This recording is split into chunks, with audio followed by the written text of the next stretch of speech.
370 ارب تھے کام.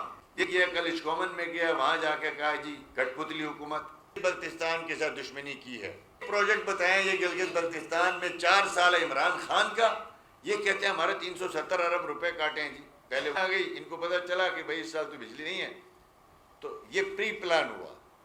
کیا سردیاں اچانک آتی ہیں؟ فلڈ تو چلو بغیر پوچھے آتا ہے, سردیاں تو اچانک نہیں آتی ہیں. گورنمنٹ جو ہوتی ہے اس کو پتہ ہوتا ہے سردیوں میں ہمارے پاس ڈیمانڈ اینڈ سپلائی کا پرابلم یہ آئے گا, اس نے جون جولائی میں تیاری کرنی ہوتی. ان کو پتہ تھا, انہوں نے جان بوجھ کے ڈیلے کیا, اس لیے کہ عمران خان کے خاص آدمی اس وقت یہاں گلگت آیا, پی ایم ٹاسک فورس کا بندہ, جب عمران وزیر اعظم تھا اس کے ٹاسک فورس کا بندہ یہاں آیا گلگت. اس نے یہ کہا کہ آپ رینٹ پہ جنریٹر لیں گے, اس لیے کہ میں نے پہلے بھی آپ کی اسی پلیٹ فارم سے بات کی, دوبارہ کر رہا ہوں کہ اس وقت عمران کا ایک دوست جو نیٹو کو جنریٹر سپلائی کر رہا تھا, نیٹو چلی گئی, ان کے جنریٹر فرسودہ ہو گئے. اب یہ طے ہوا کہ پاکستان کی کوئی گورنمنٹ ان جنریٹروں کو نہیں خرید سکتی تھی. انہوں نے یہ جگاڑ نکالا کہ جی بی میں یہ رینٹ پہ دے دو. آپ کو معلوم ہے کہ 1 ارب روپیہ گزشتہ سردیوں میں 2.5 مہینوں کے لیے 1 یا 1.5 گھنٹہ اضافہ بجلی دیا ہے کہ نہیں دیا. رینٹ کے جنریٹر, رینٹ کا ٹرانسفارمر, رینٹ کی کیبل, 1 بلین روپے ہوا میں انہوں نے پھونکا. کیا یہ ہمارا الزام ہے؟ یہ حقائق نہیں ہے. یہ ہمارے صرف الزامات ہیں کہ حقائق ہیں؟ یہ حقائق ہیں, آپ سب کو معلوم ہے. ابھی تک یہ کیوں نہیں سامنے لا رہے ہیں کہ ہمارے اس بجلی کے اوپر ٹوٹل خرچہ کتنا ہوا رینٹ کے جنریٹروں پہ؟ آج وہ جنریٹر کدھر ہے؟ جب آپ کے سامنے ہم بات رکھتے تھے, اگلے دن ان کا کوئی وزیر کہتا تھا نہیں جب ٹرانسفارمر ہم نے خریدے ہیں, کیبل ہم نے خریدی ہے, تو دکھائیں وہ کیبل, دکھائیں وہ ٹرانسفارمر.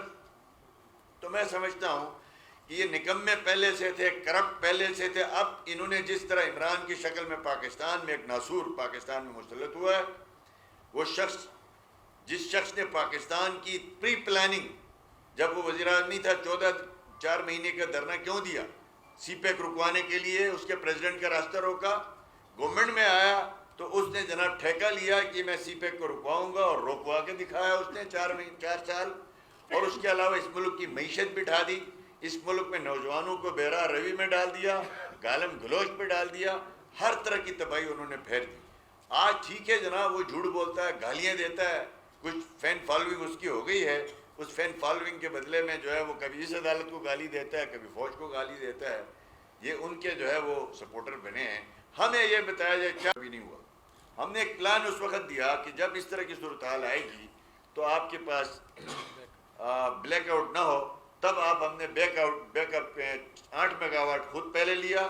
آج بھی آپ کے پاس diesel backup 8 megawatt کا ہے گلگت میں اور اضلاع میں بھی, اور مزید ہم نے اس میں 8 میگا واٹ اضافہ کر کے 16 میگا واٹ, اسی طرح باقی ضلعوں میں بھی. تو وہ پروجیکٹ ہمارا ٹینڈر ہو رہا تھا, تو انہوں نے اپنے اس وقت وفاقی حکومت نے اپنے طاقت کو استعمال کر کے اس کو روکا چیف الیکشن کمشنر کے ذریعے. اور جب ان کو پتہ چلا سردیاں آ گئی والے ہیں, ایک پروجیکٹ بتائیں یہ گلگت بلتستان میں 4 سال عمران خان کا, یہ کہتے ہیں ہمارے 370 ارب روپے کاٹے ہیں جی, پہلے وہ دے دو. آپ بتائیں 370 ارب تھے کام. یعنی ہیزل پروجیکٹ ہمارا تھا, آج بھی چل رہا ہے. گلگت چترال ایکسپریس وے پہلے بھی تھا, آج بھی چل رہا ہے. نگر کی شاہراہ آج بھی پی ایس ڈی پی میں موجود ہے. استور کا روڈ آج بھی پی ایس ڈی پی میں موجود ہے. ہم نے کون سی آپ کی اسکیم کاٹی؟ تو لہٰذا یہ آج جو انہوں نے کیا, ٹھیک ہے آگے پیچھے سیاسی اختلاف چلتا رہتا ہے. انہوں نے گلگت, اب یہ جو 3 ارب روپیہ جو وفاقی گورنمنٹ نے دیے ہیں, انشاءاللہ یہ این ڈی ایم اے کے تھرو اس کی جو ہے وہ چیکنگ ہوگی, اس لیے کہ یہ کرپٹ لوگ ہیں, ان کے اوپر کوئی اعتبار نہیں ہے, ان کا آپس میں ہی جو ہے وہ کسی نظریاتی اتفاق نہیں ہے. تو ہمیں خدشہ ہے, اس لیے ہم نے یہ جو اسیسمنٹ ہے جو متاثرین کی, اس کے لیے ہم نے تھرڈ پارٹی ایک تو ایف سی این اے ہوگی. یہ نقصانات 3 ارب کے بجائے 10 ارب کے آ جاتے ہیں, تو انشاءاللہ تعالی یہ رقم شہباز شریف صاحب نے آج کہا ہے کہ اگر مزید ضرورت پڑے گی تو مزید بھی دیں گے.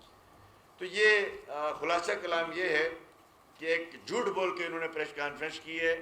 اور کل سے 2 دن پہلے آپ دیکھ لیں, جب فلڈ آیا تو ہم سب کوئی سرکاری عہدوں میں نہیں, ہم ان سارے فلڈ کے ایریاز میں گئے ہیں. سی ایم صاحب اس کے بعد آتا ہے. ہم نے فلڈ میں جا کے کوئی سیاسی تقریر نہیں کی ہے, مخالفین پہ تان و تشنیع نہیں کیا.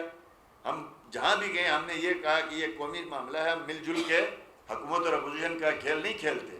یہ کیا, کل اسکومن میں گیا, وہاں جا کے کہا جی کٹ پتلی حکومت, آپ کا جو ہے وہ سلیکٹڈ وزیر اعظم, وہ کیا کہتے ہیں جی امپورٹڈ وزیر اعظم ہے, ہم اس کے نہیں جائیں گے. یہ کیا انہوں نے پہلے نہیں کہا. اب آ کے یہ کہتے ہیں کہ ہمیں بلایا نہیں گیا. تو یہ بڑے افسوس ہے, اتنے جھوٹے. ان کا جو جھوٹوں کا امام تو ان کا عمران خان ہے, اس کے بعد یہ سارے اس کے چیلے ہیں, اتنے جھوٹ بولتے ہیں. شرم آنی چاہیے ان لوگوں کو. اب اگر گلگت بلتستان کے اوپر مزید مسائل آ گئے آپ کی نااہلیوں سے, گلگت بلتستان کے عوام آپ کا گریبان پکڑیں گے. آپ دیکھ لیں آگے جو آٹے کا ایشو آ رہا ہے, گندم کا ایشو آ رہا ہے, آپ کے جو ہے بجلی کے ایشوز آ رہے ہیں. ہم اپوزیشن میں ہوتے ہوئے کیا ہم نے ان ایشوز کو ایکسپلائٹ کیا ابھی تک؟ کیا ہم نے لوگوں کو سڑکوں پہ آنے کی دعوت دی ہے؟ کیا ہم نے لوگوں کو کہا ہے کہ بھئی آئیں جی اس حکومت کا تختے بجاتے ہیں؟ لیکن اگر یہ گلگت بلتستان سے اس حد تک دشمنی کریں گے کہ وزیر امور کشمیر آ کے بیٹھا ہے گلگت بلتستان میں, آج تیسرا دن, اس سے ملنے گئے ہیں, یہ انہوں نے بتایا اپنے مسائل جا کے. وزیر اعظم صاحب آئے تھے تو وہ تو میں نے آپ کو سارا بتا دیا. تو مختصر یہی ہے کہ یہ عمران خان کی خواہش کے لیے گلگت بلتستان کو اپنی انا کی سولی پہ لٹکانا چاہتے ہیں, گلگت بلتستان کی ڈیولپمنٹ تباہ کرنا چاہتے ہیں, وفاق کے اداروں کے ساتھ ایک ایسا ماحول پیدا کرنا چاہتے ہیں تاکہ ان کو مزید جو ہے وہ یہ سیاسی شہید ہونے کا پلان ہے. تو سمپل بات, ہم نے پہلے بھی کہا تھا یہ حکومت نہیں چل سکتی ہے, یہ کمپنی نہیں چل سکتی ہے. لہذا اب بھی وقت ہے ان کو کہ گلگت بلتستان کے عوام چھوڑیں. اگر ان کو یا خدمت کرنی ہے عوام کی یا کرسی چھوڑنی ہے. وفاق کی حکومتوں کی منت کرنے ہیں, ترلے کرنے ہیں, لڑنا ہے, وہ تمہاری ذمہ داری ہے. جاؤ, ہماری مدد کی ضرورت ہے, ہم تمہارے ساتھ ہیں, ہمیں بتاؤ تو صحیح, اعتماد میں دلو ہماری وفاقی پارٹیوں کو. اگر وہ بھی آپ سے نہیں ہو سکتا, وفاقی حکومت سے نہ آپ لڑ کے کچھ لینے کی پوزیشن میں ہے, نہ منت کر کے کچھ لینے کی پوزیشن میں ہے, نہ دوستی کر کے کچھ لینے کے آپ کے ارادے ہیں, تو پھر آپ کے ارادے کیا ہیں؟ آپ 10-12 لوگوں کی یہ کابینہ ہوتی تھی, آپ نے 50 لوگوں کی کابینہ بنا دی ہے. آپ 50 لوگوں کی تنخواہوں کے خاطر, آپ کی مراد کے خاطر, آپ کے نخروں کے خاطر گلگت بلتستان کا مفاد قربان نہیں کیا جا سکتا ہے. پھر ہم ساری سیاسی پارٹیاں مجبور ہو جائیں گی. ہم کہیں گی جی ان کو اتارو, ان کو گھر بھیج دو, یہ جائیں گھر جائیں.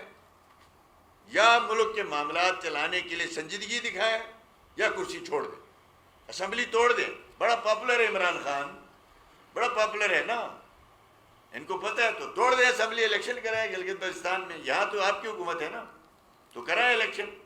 آج آپ کی سمپل میجورٹی نہیں تھی تو اب آپ کے پاس 2/3 آ جائے گی. یہ گزارش آتی.